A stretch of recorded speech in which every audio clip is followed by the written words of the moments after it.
السلام علیکم حضور، یہ میرا سوال یہ حالات اعضاء پہ ہے. آپ کے یہاں مغربی ملکوں میں بدھ مت مذہب کے ایک دعویٰ دار جو اپنے آپ کو لارڈ میٹریا کہلاتے ہیں اور جنہوں نے مسیح موعود ہونے اور تمام مذاہب کے لیے پیغمبر ہونے کے علاوہ یہ دعویٰ بھی کیا ہے کہ وہ جس جگہ ظاہر ہوتا ہے اس جگہ پانی کے چشمے پھوٹتے ہیں اور اس پانی میں لوگوں کو صحت مند کرنے یا ہیلنگ پاور کرنے کی طاقت بھی ہے اور اس کو ساری دنیا کو فتح کرنے کی پیشگوئی بھی ہے. وہ زیادہ تر غریب اور ڈپریسڈ لوگوں کو میڈیٹیشن اور دوسرے ذرائع سے اثر انداز ہوتے ہیں. حضور اس شخص کے دعووں کے متعلق اور اس کے موٹیوز کے متعلق کچھ جتنے کلس ہیں آج کل بن رہے ہیں یہ کسی نہ کسی پرانی پیشگوئی وغیرہ پہ بن جاتی ہیں, کچھ دن زندہ رہتی ہیں پھر مر جاتی ہیں بیچاری. کوئی بھی اس کا وہ فرق نہیں پڑتا, بالکل بے حقیقت بےمانی باتیں ہیں. کوئی سنجیدگی سے ان کلس کو قبول نہیں کرتا, نہ ان کی مخالفت ہوتی ہے نبیوں کی طرح, نہ ان کا سلسلہ باقی بچتا ہے. کچھ دیر چند دن یہ پیسے کما جائیں گے پھر چھوڑ دیں گے کسی کو.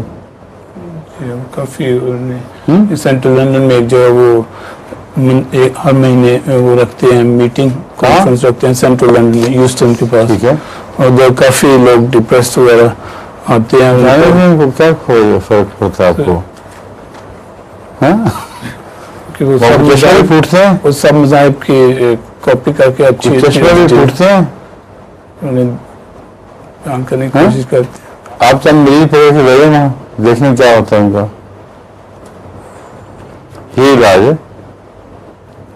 کئی سنجیدہ مریض جو آپ کے علم میں مریض ہوں اور کسی قسم کی ڈاکٹری کارروائی کا کوشش ان کی مددگار نہ بن سکے, ایسے مریض پکڑ کے لے جائیں, ان کو مطلب صاحب ٹھیک کرو اس کو, ٹھیک ہے.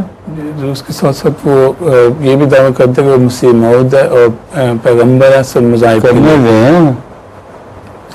آپ کو اسے کیا تکلیف ہے؟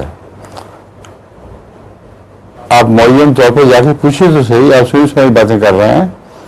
معین جا کے پوچھیں کہ کیا تمہیں خدا نے کہا ہے کہ تم مسیح موعود ہو؟ اگر اپنا خیال ہے تو پھر اور بات ہے, اگر یہ کہے تو پھر وہ خدا کے پیڑ کے نیچے آئے گا. سمجھ گئے؟